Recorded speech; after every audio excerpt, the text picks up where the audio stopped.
Iago, yeah, Iago, they couldn't make a parrot. I mean, they could have had a puppet, but instead, production changed Iago to a person, a small, little, pudgy, goofy comedy relief character. And and I really like how in one scene Iago was repeating everything Jafar said, and Jafar said, "Iago, there's no need to parrot everything I say." The entire auditorium went, oh. They even break the fourth wall. A good example of breaking the fourth wall, Dean Martin did that on his reality show, The Dean Martin Show. When he would talk, the audience would go, "Whoa, I feel good tonight. I just got a new car. It's got bucket seats." Or the Irish sitcom Mrs. Brown's Boys, when she turns around and goes, "Hello. Oh, just doing a little bit of cleaning here. About to take a break. Ugh, man, I say cleaning like it's a hobby. It's not." That's breaking the fourth wall. When a character talks to you. Saved by the Bell does that. Deadpool does that. And in Aladdin they did that. They did that in a scene where another replacement. They did a lot of changes. Abu, I loved Abu in both versions of Aladdin, but it's hard to have a monkey puppet on the stage. So Abu was replaced by 3 characters. 3 of Aladdin's buddies. So Aladdin is the street rat. Well, Aladdin is also a leader of street rats in the Broadway production, which I thought was a nice change. And it would have been nice to see a puppet monkey for Abu, but that was all up to production. And everything production did, it worked. The characters that replaced Abu are right here. It's a good thing we have the character guide here.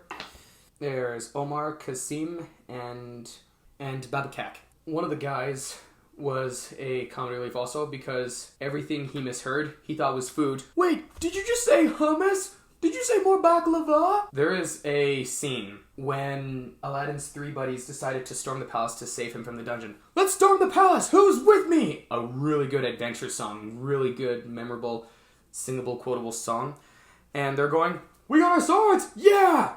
Let's go to the palace!" And there are these strobe lights that start flashing, and they start running like they're in slow motion. And then one of them goes, "Are we there yet? No. Are we there yet? No. Are we there yet? No. Are we there yet? We're not even moving!" That was probably the second funniest bit in the entire play.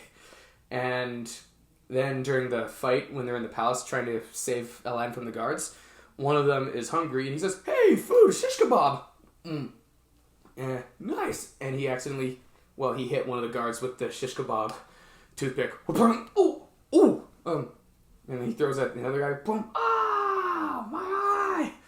And of course, it couldn't be too graphic, being that it's a children's program. A little bit too graphic. Well, so they had to make it look like, "Oh, you hit me in the nose!" And, "Hey, I got a drink." One of the characters says, "Hey, a drink! Thank you!" Smashes the bottle on his head, the guard's head. In the middle of Genie's trademark song, "Friend Like Me," they do a Howard Ashman montage.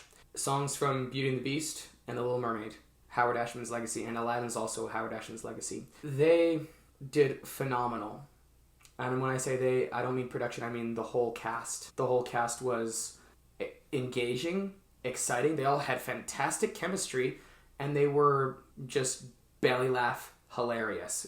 I would call it belly laughing hilarious, the entire production.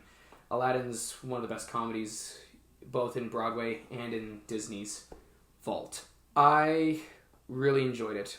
Aladdin, I think, is probably one of my favorite Broadway plays now. Another thing to add to the into the Memento collection. Another thing to add to the Memento collection of plays. Every year, I like to watch at least 1 or 2 big production plays, and I really like to collect mementos from production or from the plays. So I will say Aladdin live on Broadway, a production you must never miss. Thank you for tuning in to this epic review split into separate parts for Aladdin, my review for Aladdin, Disney's Aladdin on Broadway.